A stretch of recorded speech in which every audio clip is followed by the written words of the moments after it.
First one side food ആണ്. ഇത് coat piping ചെയ്യാനും ഇൻവിസിബിൾ സിപ്പ് അറ്റാച്ചിനൊക്കെയാണ് യൂസ് ചെയ്യുന്നത്. ഇത് രണ്ട് സൈഡിൽ ഇത് വാങ്ങിക്കാൻ കിട്ടും. എന്റെ കയ്യിൽ ഒരു സൈഡ് മാത്രമേ ഉള്ളൂ. ഇതിന്റെ റേറ്റ് വരുന്നത് 40 റുപ്പീസ് ആണ് കേട്ടോ. P36N ആണ് ഇതിന്റെ നമ്പർ വരുന്നത്. ഞാൻ എന്റെ കയ്യിലുള്ള നോർമൽ മെഷീന്റെ പൈപ്പിംഗ് ഫുഡ് കാണിച്ചു തരാം. നോർമൽ മെഷീന്റെ ഫുഡിന് അങ്ങനെ പ്രത്യേകിച്ച് നമ്പർ ഒന്നും ഇല്ല കേട്ടോ.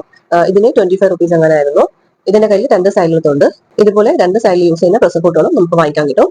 അംബ്രല്ല മെഷീന്റെ ഫുഡിനേക്കാളും കുറച്ച് ഹൈറ്റ് കുറവാണ് നോർമൽ മെഷീന്റെ ഫുഡിന്. ഇനി ഈ വൺ സൈഡ് ഫുഡ് വെച്ചിട്ട് കോട്ട് പൈപ്പിംഗ് കൂടി ചെയ്യുന്നത് കാണിക്കാം.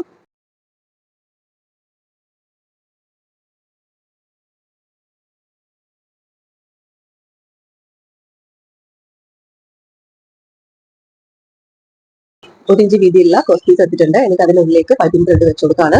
പൈപ്പിംഗ് ത്രെഡ് സെന്ററിൽ വരുന്ന വിധത്തിൽ വെച്ചിട്ട് നേരെ പകുതിയാക്കി മടക്കി കൊടുക്കാം.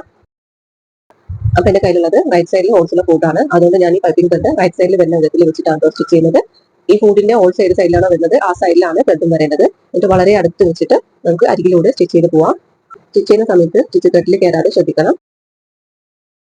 ജസ്റ്റ് കൈവച്ച് ഇതുപോലെ ഇങ്ങനെ ആയി കൊടുത്താൽ ത്രെഡ് കറക്റ്റ് സെന്ററിൽ തന്നെ നിന്നോളൂ.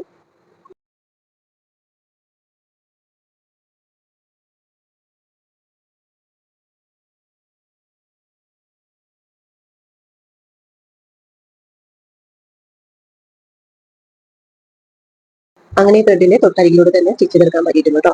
കോട്ട് പൈപ്പിംഗ് ചെയ്യാനാണെങ്കിൽ നിങ്ങൾക്ക് വൺ സൈഡിലുള്ള ഫോട്ടോ വാങ്ങിച്ചാലും ഈസി ആയിട്ട് ചെയ്തെടുക്കാൻ പറ്റും. പക്ഷെ നിങ്ങൾ ഇൻവിസിബിൾ സിബ് അറ്റാച്ച് ചെയ്യാൻ ഉപയോഗിക്കുന്നതെങ്കിൽ രണ്ട് സൈഡിലത്തും വാങ്ങിക്കുന്നതായിരിക്കും നല്ലത്. അല്ലെങ്കിൽ നിങ്ങൾക്ക് തിരിച്ചു മറിച്ചും ചെയ്യാൻ കുറച്ചൊരു ബുദ്ധിമുട്ടായിരിക്കും. ഇൻവിസിബിൾ സിബ് അറ്റാച്ച് ചെയ്യുന്നത് ഞാൻ ഈ വീഡിയോയിൽ കാണിക്കുന്നില്ല കേട്ടോ. അത് ഞാൻ മറ്റൊരു വീഡിയോയിൽ കാണിക്കാം.